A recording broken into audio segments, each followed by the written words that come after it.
Hey guys, I know it's been a while since I've posted anything lately, but I'm here to do this more informative video for you guys. But before we get started, I know you guys are going to be asking me about this, and as you guys can see, my nails are black. Somebody thought it would be funny to paint my nails while I was asleep. When I woke up, I honestly didn't really care. They thought I would be very angry about it.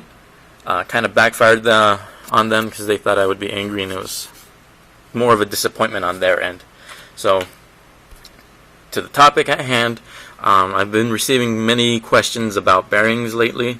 How to lubricate, when to lubricate the bearings, what's the best bearing. And honestly, it's about time that somebody posts a video out there on YouTube basically giving you guys the information that you really need.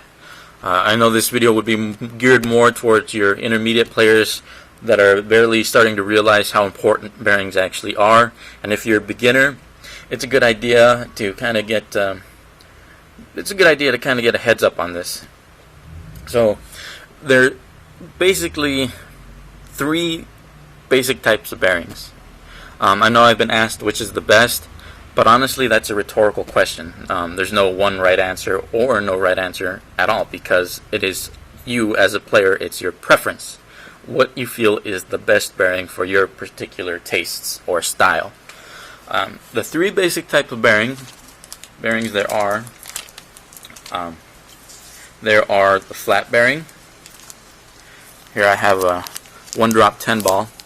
This is a flat bearing, and as you guys will be able to see, for you guys who are kind of new to bearings and trying to get whatever information you guys can get, they do come in smaller baggies like this, or maybe a plastic or a paper envelope.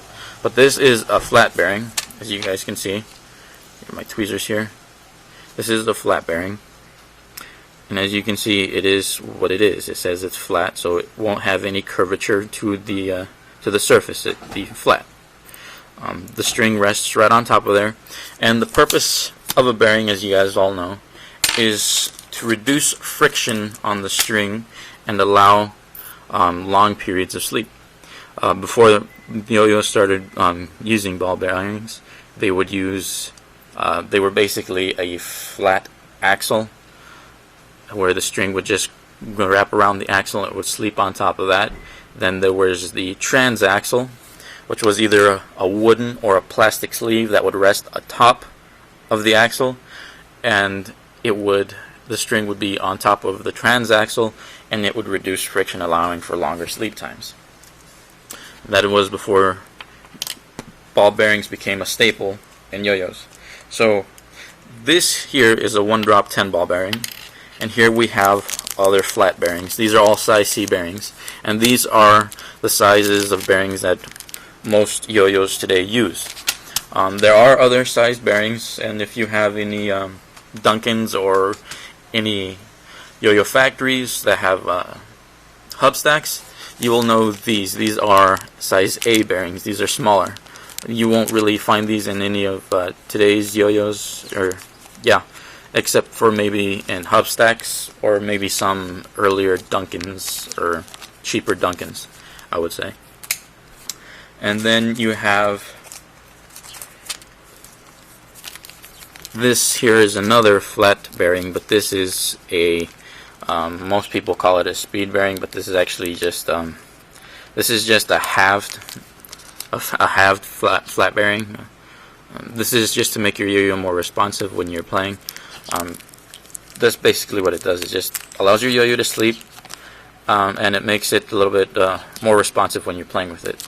You'll get these in some yo-yos that have unresponsive and responsive kits. I got this one from the Omega Glide. It came with a flat bearing and a speed bearing, which is right here.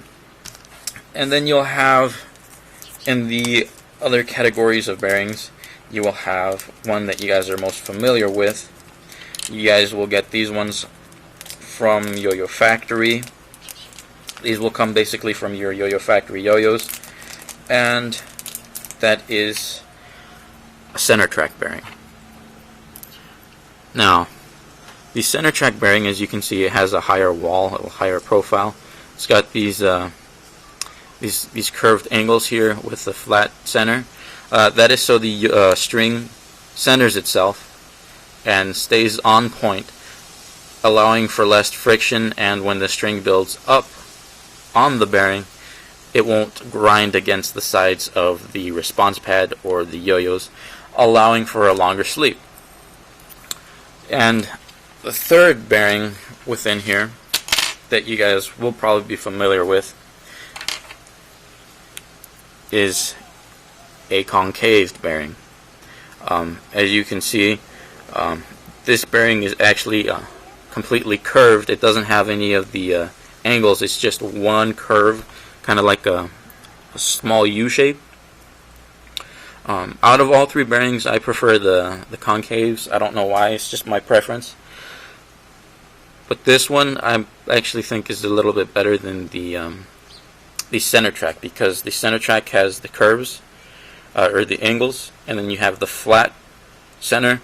I feel that sometimes when you're playing with the center track, the string layers, when you're doing tricks, will build up in the center, and it will kind of grind up against the sides a little bit more than a concave bearing, because the concave is just that, it's concave, so the strings are always building up closer to the center. Now these are the basic types of bearings. These are the ones that you'll find mostly on the market or will come with your yo-yo.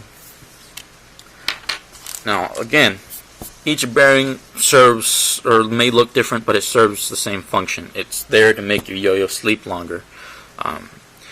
This will be part one of a part 2 series. Part 2 will be focusing on bearing maintenance and cleaning.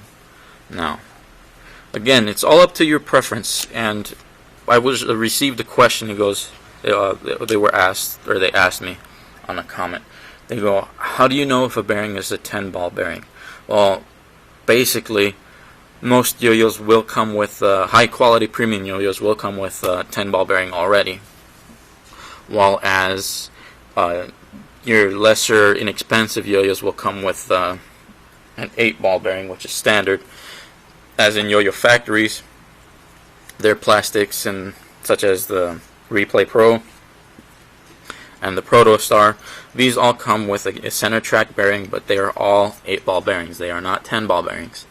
And if you're looking on the market for a new bearing and you want to know how to find the 10-ball bearings, well, it'll either tell you right then and there. It'll tell you, if we're on Yo-Yo Expert, for example, it'll have the drop-down window, and it'll ask you if you want a regular 10 or 8-ball bearing, a 10-ball bearing, so on and so forth. Or it will have the X right next to it as a center track. This one here is a center track X, and X is the Roman numeral for number 10. So this is a center track X, which makes it a 10-ball bearing, because it is that center track X is a 10-ball bearing, and the X being the numeral for Roman numeral for 10, that makes it a 10-ball bearing. Now, again, it is all just a matter of preference on what your bearing or what your play style requires for you. I know a lot of people swear by the center tracks. Many people are purists and love the flat bearings, and me, I've always been more partial to the concaves, because that shape allows for the string to constantly keep itself centered and to be able to layer it on top of itself without having to worry about the string grinding too much on the sides. 10-ball bearings, unlike the 8-ball bearings, all have a longer sleep time because of those extra steel balls within within these bearings here. Those two extra steel balls allow for the bearing to spin much more freely, causing less friction and allowing the yo-yo to spin longer. So if you guys have any questions about this, go ahead and leave a comment. Again, if you ask me what's the best bearing out there, I'll honestly tell you there is no one best bearing out there, or brand, or whatever, because it's all a matter of player preference, and there are so many bearings out there that you can choose from. Again, there are ceramic bearings, there are gold-plated bearings, there are all kinds of bearings, but the three basic ones that you'll mostly deal with your yo-yo career or your yo-yoing hobby play style or whatever you do with your yo-yos. If you're not a pro, if you're just playing for fun, like to collect, these are the three main bearings you will come across. The others, such as the ceramic bearings and the gold-plated bearings, are fancy, and a lot of people say they will help your bearing sleep longer, but it is much more expensive. For example, this one-drop 10-ball bearing is about $8 on YoYo Expert, which is common price for a bearing. And I prefer these one-drop flat bearings because they are very quiet and dead smooth. But again, each bearing will allow your yo-yo to sleep longer than what it would be if it was just a fixed axle and a string over that axle. These bearings each have their own place within the hearts of the player, and it's all a matter of your personal preference. I feel that the concave bearings give me the best sleep time out of my yo-yos and my play style. Others will feel that the center track is their choice, and the flat bearing is for those that are pure, or the purists that enjoy the flat bearing and the feel of the regular flat bearing. Now, another bearing out there that I've come across that I haven't really seen, you guys can probably find these off of YoYo Best Buy, because they sell a very wide arrangement of bearings on there, like YoYo Expert, but they have some that I've never seen before. But this one is actually a concave bearing, but if you can see there, it's got this groove down the center where the string is supposed to grab onto, keeping your yo-yo string constantly centered, which is awesome. I haven't played with this one yet because I am waiting to switch out to a dead bearing that is no longer working, needs to be cleaned, or it's just ruined. I hope you guys found this informative. It's always a good idea to have knowledge of bearings and what you're going to be putting inside your yo-yo. That way you guys get the most playability for your dollar. Again, this is part 1. If you guys enjoyed this, go ahead and leave a comment. If not, go ahead and give me a thumbs down on this video. Comments are always welcome. Suggestions are always welcome as well. I hope you guys enjoy your day. Thank you, and bye.